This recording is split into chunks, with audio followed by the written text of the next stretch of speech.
안녕하십니까. 창업사령관입니다. 그저께 2023년도 예비 창업 패키지, 그리고 초기 창업 패키지, 그리고 창업 도약 패키지 사업 공고가 났습니다. 아, 어, 아주 많이 기다려 오셨을 텐데요. 어, 작년과 아주 큰 그 사업계획서 작성 목차에 큰 변화가 있었습니다. 그 부분에 대해서 설명하는 영상입니다. 제가 저희 티스토리 블로그 창업 사령관의 비밀 노트 그리고 유튜브로 제가 속보로 2023년 확 바뀌는 예비 창업 패키지, 초기 창업 패키지 이 영상을 통해서 티스토리 글과 영상을 통해서 제가 2023년도 창업 패키지 사업에 큰 변화가 있을 것이라고 제가 예측을 했었는데요. 이번에 공고된 사업 공고문을 보니 저희 예상대로 그대로 적중한 것 같습니다. 하나씩 한번 살펴보겠습니다. 예, 제가 그 지난번 2개월 전에 올렸던 유튜브 영상에서 올해 2023년도 예비 예창패, 초창패 모두 민간 투자 주도형 창업 지원 사업으로 탈바꿈하는 원년이 올해가 될 것이라고 예측을 했었는데요. 그저께 뜬 사업 공고문에 그것이 그대로 반영된 것 같습니다.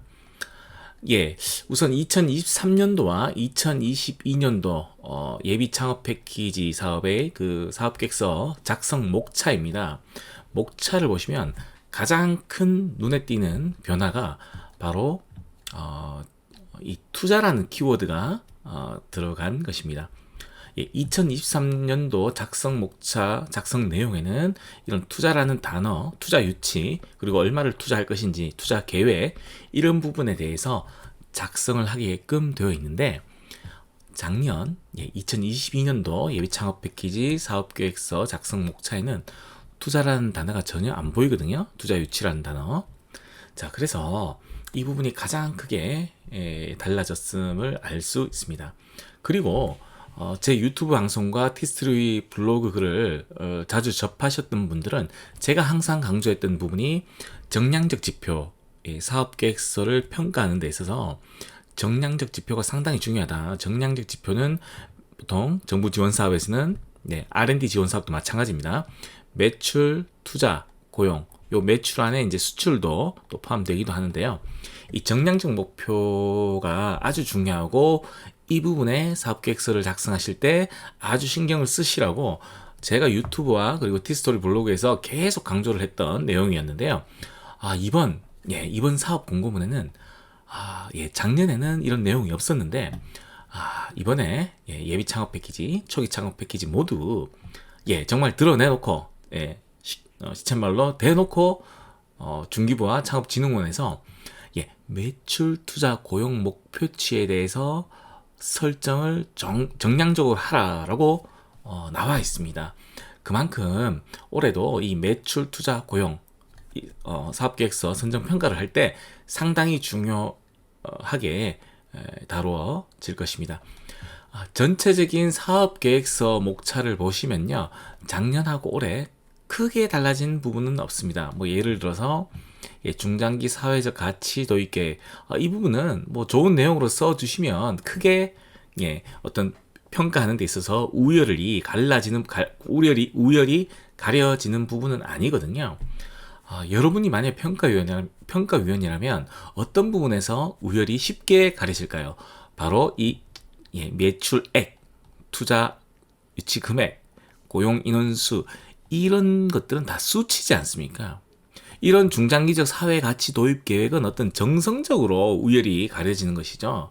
그래서 평가위원들 간에 뚜렷하게 어떤 평가위원과 A라는 평가위원, B라는 평가위원의 의견이 달라질 수가 있지만 이 성과 창출 목표, 이거는 수치로 주어지는 아주 구체적인 명확한 어떤 지표이기 때문에 이 부분이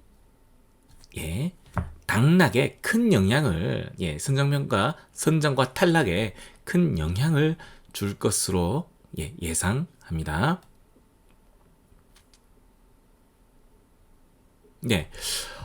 예년에는 없었는데 올해 예비 창업 패키지 사업 계획서 이 일반 현황 작성하는 부분에 이렇게 성과 목표, 협약 기간 동안, 지원받는 기간이죠. 지원받는 기간 동안에, 고용 몇 명 할 것인지, 매출 얼마를 달성할 것인지, 투자 얼마를 달성할 것인지에 대해서 이렇게 기입하게 되어 있습니다. 아주 이 부분 작성하실 때 아마 골머리가 아프실 건데요. 이거를 막 수치 임의대로 많은 게 좋은 게 좋다 해서, 고용 최대한 많이 적을 수 있는 대로 100명 하겠다. 예비 창업 기업인데 100명 하겠다. 매출 10억 올리겠다. 투자 10억 유치하겠다. 임의대로 적을 수 없겠죠. 당연히 이 부분에 대해서 심도 깊은 질문과 어떤 평가위원들이 집중적으로 어떤 논리를 가지고 이런 수치들이 목표치로 설정되었는지에 대해서 아주 정밀하게, 세밀하게 들여다볼 것입니다. 그래서 이 부분을 어떤 식으로 논리적으로 작성하느냐가 선정평가 당락을 가를 것으로 예상합니다. 초기 창업 패키지가도 마찬가지입니다. 초기 창업 패키지 2023년도 올해 사업계획서 작성 목차에 보면 매출, 투자, 고용 수치에 대해서 목표치를 적고, 그리고 구체적인 투자 유치 계획에 대해서 적게 되어 있습니다. 마찬가지로 2022년도 초기 창업 패키지 사업계획서 목차에는 투자란 단어 전혀 없습니다. 투자 유치라는 단어 전혀 없거든요. 자, 이 부분 제가 2달 전에 유튜브 영상에서 제가 올해는 아마 투자 유치 쪽에서 어떤 당락이 갈라질 것이다 라고 제가 언급을 했었는데요. 한번 살펴볼까요? 우선 초기 창업 패키지 올해 2023년도 사업계획서 일반 현황 파트에도 이렇게 이때까지 직전 연도까지의 고용 매출 투자 얼마 했다. 그리고 협약 기간 동안에 어떤 목표를 세우겠다를 명시하게 되어 있습니다. 그리고 초기 창업 패키지 공고문 중 가점 세부 항목으로 이렇게 투자 유치 실적을 보유한 창업기업에 가산점 1점을 부여하고 있습니다. 투자 유치가 됐다는 말은 바로 투자 계약을 했다는 말이죠. 투자 계약서 이렇게 제출을 하면 가산점 1점을 받을 수 있는데요.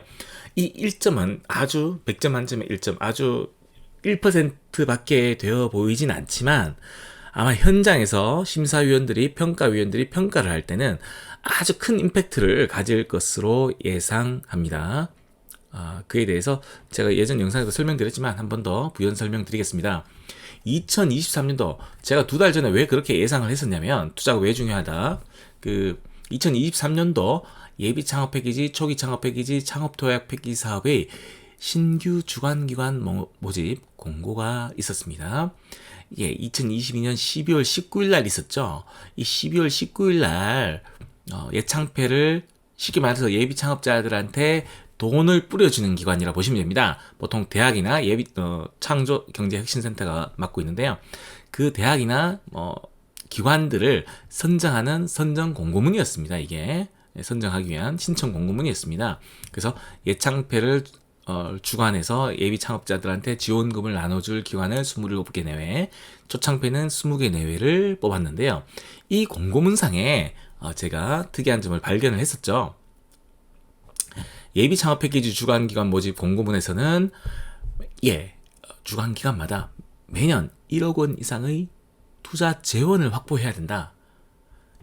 예창패로 선정된 예비 창업자들한테 1억 원 이상은 투자를 해야 된다라는 그런 확약서를 제출하여 이번에 최근에 선정된 리스트가 떴습니다. 예창패, 초창패, 그리고 창업도약 패키지 주관기관들이 선정이 됐었는데요. 이런 투자 재원을 확보한 기관들이 선정되었습니다. 물론 자체 재원이 없을 때 주관기관이 대학 같은 경우는 조금 재정이 열악한 경우는 자체 재원이 없을 수도 있거든요. 그러면 그런 대학과 연계된 어떤 민간 VC 자금을 예비 창업 패키지에 전용 예비 창업 패키지에 선정된 그런 예비 창업자들에게 전용해서 투자를 해야 된다. 이런 어떤 확약서도 다 이번에 제출을 받았습니다. 초기 창업 패키지는 투자 재원이 예창피보다는 좀 높았죠. 3억 원 이상 투자 재원을 확보한 대학이나 기관만이 이 주관기관이 될 수 있었습니다. 그래서 제가 그 2달 전에 이 공고문을 통해서 예상했던 게 바로 투자 쪽, 투자 유치가 아주 중요하다. 그래서 초기 창업 패키지 이렇게 그 가산점에도 투자 유치 실적을 보유한 기업에게 점수를 가산점을 주고 있음을 확인할 수 있습니다. 네, 그래서 이 왜 이러냐면요. 아무래도 예를 들어서 초기 창업 패키지 같은 경우에 이제 그 기업들에게 의무적으로 투자를 해야 되기 때문에 아무래도 이미 투자를 받아본 이미 어떤 투자 실적이 있는 기업은 투자 결정하기가 이 초창폐 주관기관들이 투자 결정하기가 쉽습니다. 왜? 민간의 자금이 이미 한번 들어가기 때문에 한번 필터링이 되었다고 생각을 하거든요. 이 부분 한번 곰곰이 씹어보십시오. 이 쉽게 말해서 이 투자를 잘못하면 생돈을 날리는 거지 않습니까? 대출도 아니고 돌려받지 못하기 때문에 아주 이 대학이나 이런 뭐 기관들은 아주 자체 재원이기 때문에 이게 주식이라는 게 투자한 기업이 망하면 휴지 조각에 불과하기 때문에 아주 신중하게 투자 의사 결정을 하거든요. 근데 자기들이 이 투자하는 기관의 습성은 다른 레퍼런스가 있으면 좋습니다. 레퍼런스라면 자기 기관 말고 다른 기관에서 먼저 한번 들어갔다 하면은 자기들도 어떤 투자 심의위원회 이런 걸 개최를 할 때 심의위원들한테 좀 설득할 수 있는 근거가 생길 수 있습니다. 왜냐하면 우리 말고도 다른 부시에서 이미 이 기업에 투자를 한 레코드를 확보하고 있습니다. 그래서 좀 1차적으로 사업성에 대해서 검증이 되었습니다. 이렇게 디펜스를 하기 좋기 때문입니다. 그래서 지금 한번 살펴봤는데요. 지금 남은 기간이 한 20일 정도 남았는데, 어떻든 간에, 예년과 달라진 그런 사업계획서 목차 부분 유념하셔서 아마 좀 집중적으로 준비하시기 바랍니다. 그 부분에 대해서요. 이상 창업 사령관이었습니다.